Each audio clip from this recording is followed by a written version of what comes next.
Hello, my name is Katrina Cochrane. I have been working with and supporting dyslexic students for a number of years.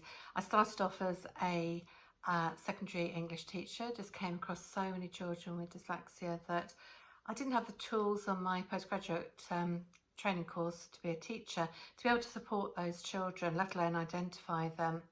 So about 23 years ago, I went away and did a postgraduate course through Dyslexia Action, now Real Training.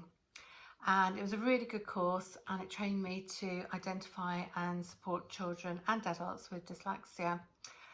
Um, During that time and after qualifying as a specialist, my own son was diagnosed with dyslexia, dyspraxia, and as an adult, he's been diagnosed with ADHD.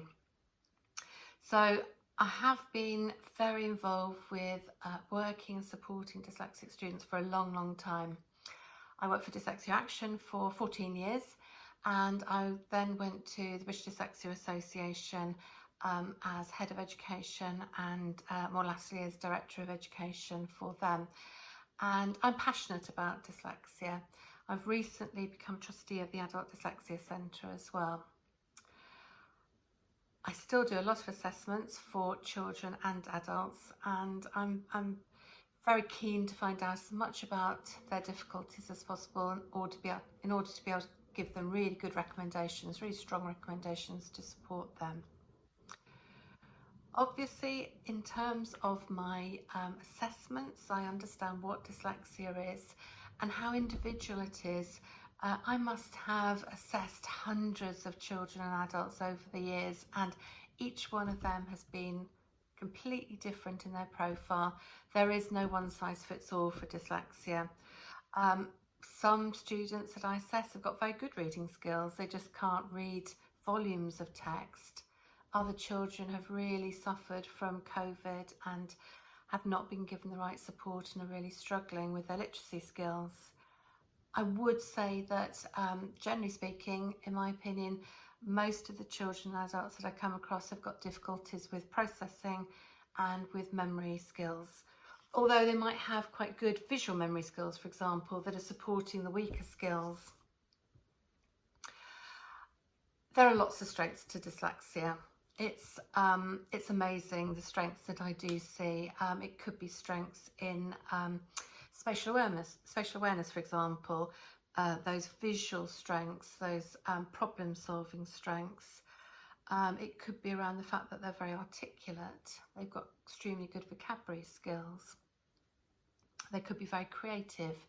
They could be very entrepreneurial. So it's very interesting seeing the range of strengths that these children and adults do have, and often they don't recognise those strengths, and it's really interesting assessing them formally to be able to tell them about those different strengths.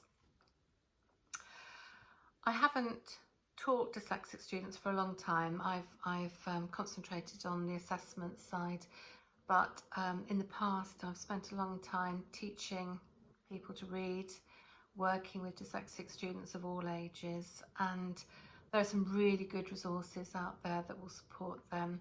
But I think the main strategy that I have used in the past is actually being able to understand that student, and they have been so responsive because they actually realise that for the first time somebody does understand their difficulties, and then they relax, and then you bring out the best in them.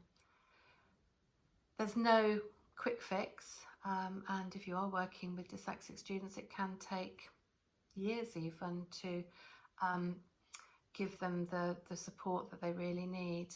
Or it may be that you start with them when they're young, then they have a bit of a break, then they come back at GCSE level, and then they may need some support at university.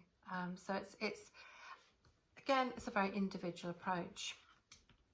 For young dyslexic students, I think it's really important to tell them that they have got these strengths, that they may think that they're stupid, they may think that they're slower than their friends, that they take longer to do things than their friends, but really tell them about their strengths and make them feel very special. Lots of children I do see nowadays, they do tell me they have got a superpower, which is great. They feel much more in control. They feel much more positive about their dyslexia than perhaps I was seeing 20 years ago, which is great. So, has working and supporting dyslexic students taught me anything? Loads. I learn as much from them as hopefully they've learnt from me. I learn all about their strengths, their challenges. I've worked with some amazing people. I always remember one young student who was a fashion student, and he said that his particular skill was looking at a bolt of fabric, and he could tell exactly how many dresses that he could make from that bolt of fabric without unraveling it. These strengths that we just don't know about. These are things that I would never be able to do, but they have that ability to do. So there are lots and lots of things that I'm continually being taught, and I'm still as passionate about dyslexia 22 years on as I ever was.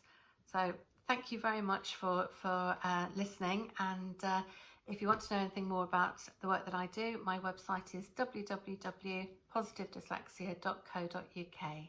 Thank you.